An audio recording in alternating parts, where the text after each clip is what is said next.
Assalamualaikum warahmatullahi wabarakatuh.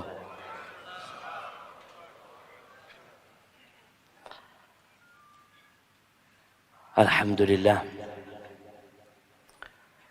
Alladzi hadana li hadza wa ma kunna linahtadiya laula an hadana Allah. Segala puji bagi Allah Jalla Jalaluh yang telah memberikan hidayahnya kepada kita. Yang kalau bukan karena karunia Allah, kita nggak akan bisa sampai ke tempat ini. Kita pernah merasakan hari-hari kita jauh dari rumah Allah Azza wa Jalla. Sebagian kita merasakan bagaimana dia mengabaikan panggilan Allah hayya 'alas shalah. Dia sibuk dengan kegiatan dia sendiri. Sebagian kita pernah merasakan gak nyamannya ketika masuk waktu sholat. Tapi sekarang kita merasakan hidayah yang Allah berikan. Namun sebagian kita tidak mensyukuri nikmat ini, jemaah. Padahal Allah mengatakan la in syakartum la azidannakum. Sebagian kita mulai merasakan imannya berkurang. Dia nggak seperti dulu lagi. Yang selalu berada di saf pertama. Dia tidak seperti dulu lagi ketika awal hijrah. Dia merasakan bagaimana nikmatnya sholat malam. Bagaimana semangatnya untuk datang ke majelis ilmu. Tapi setelah berlalunya hari, berganti menjadi bulan. Bulan berganti menjadi tahun. Sehingga kita semakin lama mengenal agama ini dengan sebenarnya. Tapi ternyata semangat itu mulai kendur. Kekuatan kita semakin berkurang. Maka hendaklah kita mensyukuri nikmat yang Allah berikan dan senantiasa berdoa. Allahumma a'inni ala dzikrika wa syukrika wa husni ibadatik. Allahumma salli wa sallim ala abdika wa rasulika habibina wa sayyidina Muhammadin wa ala alihi wa ashabihi ajma'in. Ya Allah, semoga salawat dan salam, berkah dan nikmat senantiasa Engkau curahkan untuk hamba kekasih-Mu, untuk baginda Nabi kita Muhammad alaihi salatu wassalam. Yang tidak pernah jenuh mengajarkan kebaikan kepada kita. Tidak lama hidup beliau. 63 tahun. 40 tahun turun wahyu kepada beliau. Selama 23 tahun beliau menyampaikan agama Allah ini dengan penuh perjuangan. Dengan penuh pengorbanan. Hari-hari beliau ya penuh dengan penderitaan. Kita sekarang nyaman. Nyaman. Dan Nabi SAW pernah menyampaikan hal itu kepada kita. Kepada para sahabatnya. Tentang kondisi yang akan datang. Suatu hari di waktu subuh, beliau ketika mau meninggalkan tempat sholatnya, seperti dihadang oleh para sahabat. Karena malam hari itu ada harta yang datang ke kota Madinah. Lalu Nabi mengatakan, kayaknya kalian dengar tuh ada harta yang datang. Kata, iya ya Rasulullah, susah hidupnya para sahabat. Lalu beliau menyampaikan sebuah pesan alaihi salatu wassalam. Wallahi mal faqra akhsha alaikum.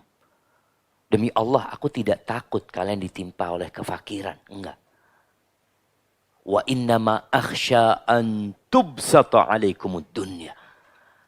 Yang aku khawatirkan tatkala dunia dibentangkan buat kalian. Itu yang aku khawatirkan. Fatanafasuha kama tanafasuha fatuhlikakum kama ahlakatuh. Kemudian kalian akan bersaing sebagaimana umat sebelum kalian bersaing. Ketika melihat harta berlimpah ruah. Yang sejatinya cukup buat dia beberapa. Tapi dia ambisi untuk mendapatkan semuanya. Sehingga dia lupa sama saudara. Dia sikut sana, sikut sini. Lalu kata Nabi SAW. Dunia itu akan menghancurkan kalian. Sebagaimana pernah menghancurkan orang-orang sebelum kalian. Maka ahibati fillah. Perbanyak salawat buat Nabi alaihi salatu wassalam. Hari ini hari Jumat. Malam ini malam tanggal 22. Iya. 22 Muharram. Sejak 1444 tahun yang lalu hijrah Nabi alaihi salatu wassalam. Beliau senantiasa mengingatkan kita untuk bersalawat kepada Nabi alaihi salatu wassalam. Allah udah bersalawat kepada beliau.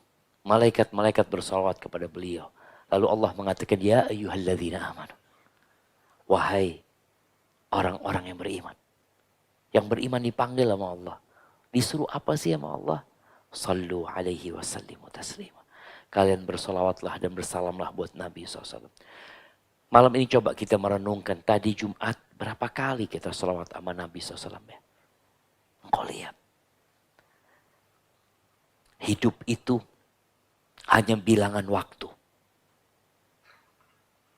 Kita melihat bagaimana detik berubah menjadi menit. Itu hidup kita. Dari menit dia akan berubah menjadi jam. Dan jam itu terus jamaah bergerak. Anak-anak yang sedang ujian di kelas. Mahasiswa itu kalau lagi ujian. Yang akan dia lihat apa? Jamnya. Dia jawab. Dia lihat lagi. Jawab lagi. Lihat lagi. Kenapa? Dia benar-benar menghargai detik-detik dia. Karena dia takut habis, belum selesai menjawab pertanyaan. Dan waktunya terbatas, dia tahu. 90 menit. Dia punya waktu atau 120 menit. Dan dia benar-benar menghitung waktu dia dengan detik dan menit. Bukan jam dan bukan hari. Makanya kadangkala ada waktu kita tinggal ya. Kita kalau punya visa masuk ke beberapa negara itu. Bukan dikatakan 3 hari. Waktu antum 72 jam. Antum harus keluar dari tempat ini. Allahu Akbar jamaah. Itulah jam itu terus berkejar-kejaran jamaah. Berubah menjadi hari. Dan hari berubah menjadi Jumat. Jumat berubah menjadi bulan. Bulan berubah menjadi tahun. Tahu-tahu anak lihat anak sudah berumur 45 tahun. Udah tua jamaah. Tua apa enggak 45 tahun jamaah? Jangan merasa muda tuh. Udah tua. Muda itu di bawah 40 tahun. Ustaz, tapi anak Ustaz 60 Pak masih jiwa muda Ustaz. Enggak apa-apa jiwa muda. Misalkan bisa sholat malam dari jam 3. Buat puasa sunnah. Aduh Ustaz, kalau puasa sunnah berat Ustaz. Ahibati fillah. Di dalam Al-Quranul Karim kalau kita membaca. Allah sering mengingatkan kita dengan waktu kita. Jadi modal orang hidup itu ternyata bukan harta. Tapi waktu. Antum kadang-kala melihat fulan mati di rekening dia ada duit 2 miliar. Ustaz. Kan sayang Ustaz. Cuma waktu dia udah habis. Loh 2 miliar itu bukan punya dia. Memang punya ahli warisnya. Atau milik orang lain. Ketika kita berumur 120 hari. Ingat waktu umur 120 hari antum? Nggak ingat, sama-sama nggak ingat juga waktu itu. Tapi Nabi ngasih tahu kita jamaah, kita pernah berumur 120 hari itu didatengin sama malaikat. Lalu malaikat itu diperintahkan untuk mencatat. Ditiupkan ruh, kemudian dicatat. Apa yang dicatat? Siapa yang tahu? Angkat tangan kasih hadiah. Apa yang dicatat? Ajalnya, apa ajal itu maksudnya? Waktu dia, nah. Rizkinya. Masya Allah. Baik buruknya. Kasih hadiah. Bukan jodohnya. Barakallahu fikum.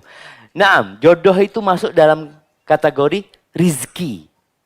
Rizki. Jadi yang dicatat itu Pertama ajalnya. Kedua